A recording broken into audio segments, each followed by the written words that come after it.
পোষা প্রাণী মানেই আবেগ। শীত বাড়ার সঙ্গে সঙ্গে ঠান্ডার কাঁপুনি শুধু মানুষেরও নয়, ঘরের পোষা প্রাণীদেরকেও ভোগায়। তাই এই সময় আপনার একটু বাড়তি যত্ন এই প্রিয় সাথীদেরকে করে দিতে পারে উষ্ণ ও নিরাপদ। শীতে পোষা প্রাণীদের জন্য কি কি করণীয়, চলুন জেনে আসি। আমরা শীতকালে করণীয় হচ্ছে যে আপনার পাখিটা পানির প্রতিদিন 2 বেলা করে চেঞ্জ করে দিবেন।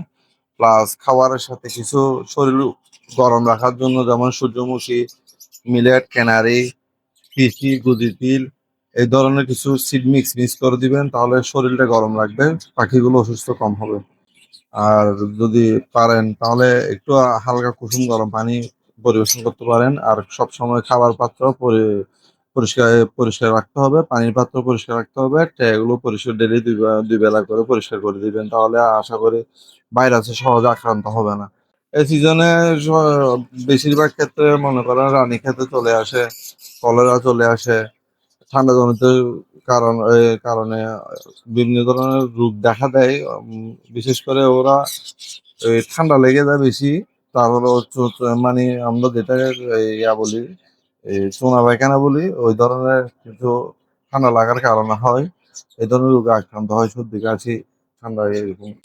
না, পাখিকে তো ভ্যাকসিন দেওয়ার সুযোগ নাই, তবে বিড়ালের ক্ষেত্রে গিয়ে আপনি ভ্যাকসিন দিতে পারেন। তবে ওগুলো আপনার পর্যায়ক্রমে বয়স অনুপাতে ওদের কোভ্যাক্সিন, রেবিড ভ্যাকসিন এরকম পর্যায়ক্রমে দিবেন আর কি।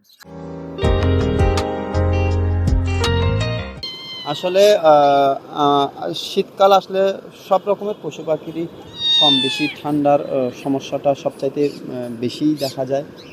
প্রথমে আমরা যে কাজটা করি ওটা হচ্ছে ঘরের টেম্পারেচারটা মেনটেনের চেষ্টা করি। বিশেষ করে আমি আমার যে বিড়ালের এই যে বাচ্চাগুলো আছে আমার শপে বলেন বা আমার যেগুলো ঘরে যেগুলো আছে ওদের জন্য আলাদাভাবে রুমের টেম্পারেচার মেনটেনের জন্য আলাদাভাবে হিটারের ব্যবস্থা বলেন, এবং যাবতীয় অন্যান্য যেসব ওদের উপযোগী, যেমন বিড়ালের বেড আছে, বিড়ালের ঘর আছে, এইসব জিনিসগুলো নিয়ে নির্দিষ্ট জায়গায় যেখানে ওরা আরাম করে থাকতে পারবে ওইসব নির্দিষ্ট জায়গায় রেখে দেয়, যাতে আমরা দেখবেন যে কি যে কোনো ঘর বাড়িতে বেশিরভাগ যারা আমরা বিড়াল পুষি আমাদের ফ্লোর থেকে ওই ঠান্ডাটা সবচাইতে বেশি ওঠে।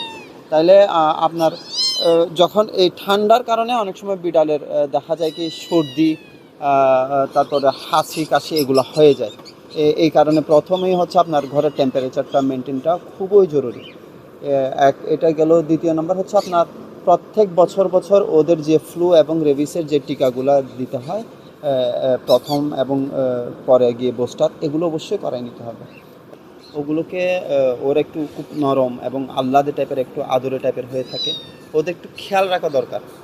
যখন ঠান্ডা লেগে যায় আমি যেটা করি, আমি ডাক্তারের পরামর্শ নিয়ে আমাদের যে মোনাস 4 যে ট্যাবলেটটা আছে, এটা বয়স অনুযায়ী এটা মেপে, শরীরের ওজন মেপে ওই ডোজটা দেওয়া হয় আর কি। হ্যাঁ, আর তাদের ভেটেনারি অনেক ওষুধই আছে।